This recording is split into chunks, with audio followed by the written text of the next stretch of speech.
of CURE, the Center for Urban Renewal and Education, Reverend Derek McCoy, will make some final remarks as well as close out our press conference and allow for the media to ask questions.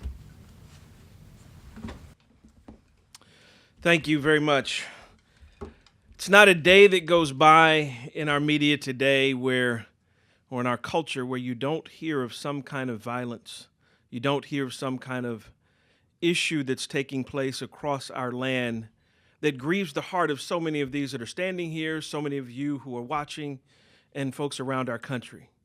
That is absolutely true. It doesn't make a difference of what community you live in, whether you live in the places of Detroit, Baltimore City, Washington, D.C., and many other urban communities across our country. We're hurting. I think our communities are hurting. It doesn't make a difference of which side of the aisle that you're on. Some would like to position it one way, and we would say we need to be thinking about these issues. We need to be going with whatever plan that is going to make improvement and strategy and foresight and thoughtfulness about some of these issues. Well, we know I need to stand here and talk about Charlottesville as well, just like so many others have. The reason why is because it's of concern to us. It's something that you just can't wake up in the morning desensitized and not understand that lives are being lost, hate is on the rise, and so many people are challenged by where we are today. But I believe we can go further than this as a nation. I believe we can go further than this as a people. There's a collective group of clergy around this country that are concerned about these issues, reflective of the ones right behind me. They are around this country, they're thinking about these issues, and see, the media wants to paint some of these items as just one side of the aisle or the other side of the aisle. See, after we do this press conference today, we will get the feedback that, oh, did they address these issues? Yes, we are concerned about business development. We're concerned about economic empowerment in our communities and our urban neighborhoods. We're concerned about tax reform. We're concerned about education opportunities being granted to each and every child, because I live in a community today that is riddled with the aspect of they're pushing kids through school that can't even graduate by right reason. The problem is, and it's only a few miles from here, is that while the superintendent is under fire, the county executive is taking heat on the issue, this is only reflective of one community. It's happening all over the country, in our urban communities today. We're graduating young students that cannot even put sentences together to be able to articulate their thoughts to be competitive in today's world. And that's what we're standing here for, and we want to make sure that those agenda items are followed.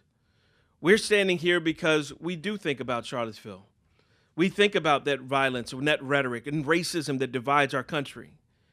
But I tell you this, our country was committed and founded on constitutional principles. It says a mighty thing in there. It says, e pluribus unum, out of many one. I think it's one of those things that we need to think about on a daily basis. See, when our vice president stood up to deplore the acts in Charlottesville that we stand with and agree with, because they are acts that are deplorable. The rhetoric out of that should not be, oh, did he go far enough? Or, oh, whatever happened? Or, oh, did he support the president? No, the rhetoric should understand, and the statement should be, these are lives in Charlottesville that was lost. These are people that are frustrated on some stretch of the spectrum. Because there is, of course, in history, while it's a scourge in our history of racism and slavery and Confederatism, yeah, that's not good. I don't like it. But it happened.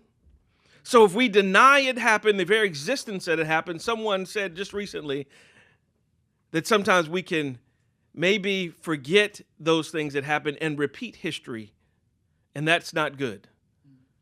So I say today, in just the collaboration of all of the people that have spoken already, we want to stand with the current administration in this regards. They have committed, the president has said several times, fix our inner cities, fix our inner cities, fix our inner cities. We want to stand with him to fix those. We know the domestic policy team is working hard on trying to discover, not just in rhetoric alone, but trying to discover real plans and real initiatives that's going to really make a difference and impact. I think a lot of these people up here have a heart to do it. There are clergy around this country. We represent only a small fraction of them, but we're building a nationwide network that understands that we can make a difference on our watch in our communities. So I say this: concern, clergy, and commitment are the things that we're looking forward to do. Those are the things that we come with. We come with deep concern. We come with understanding that clergy is going to make a difference in our communities across this country because they're the ones facing so many of these deeply rooted issues. And we have a commitment to see the wrongs being righted, and also to see things happen in this future. So I thank you so much today for coming. We have another Bishop Aubrey Shines that I will say, as he probably will come in just a few moments.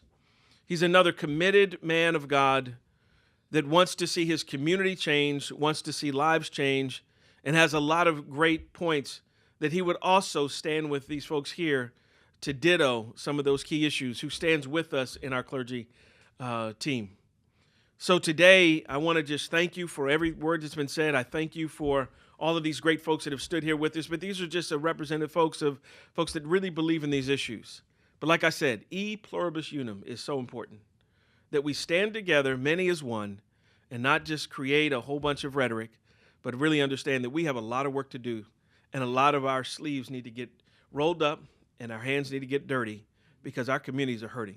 We are developing a Fix Our Inner Cities plan. We are looking at several of the different issues. I think some were addressed today, from the point of the healthcare issue and from terms of our health security, dealing with the life issue. We believe life is an important principle. We also are looking at economic development. We're looking at business development. We're looking at, and when I say looking at those things, those are things being written and drafted. We want to be complementary to the current administration and make sure that we are working in conjunction with to see actionable items done. If you think about some years ago when a few different plans were done, I think when they actually did the contract with America, and not trying to say we're doing a contract with America, but it was tied to specific pieces of legislation that can be passed. And the idea that we are thinking about here is looking at what specific piece of legislation can be passed. We know welfare reform is a current issue. And when we look at welfare reform, and I'll let these others speak as well, but when we look at welfare reform specifically, there are several different block grants that are going to be taking place. We want to make sure that we are having targeted items towards urban communities in each one of those block grant items, to tax credits, initiatives within communities, charity tax credits, and I can speak to a lot of them, but I'm going to let them talk as well because I'm sure they want to speak as well. Star and Dr. Allen. And let me just say one thing, and I definitely want to answer this as well, to get your question here. But, across our country, we have seen an exhibition on the shutting down of free speech. And that is something that we should not see in our culture.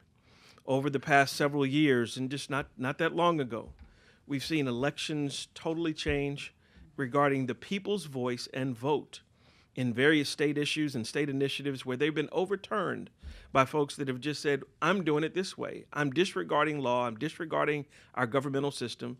And oh, by the way, you don't have the right to say anything about it. So I think free speech is also a foundational principle here on our college campuses.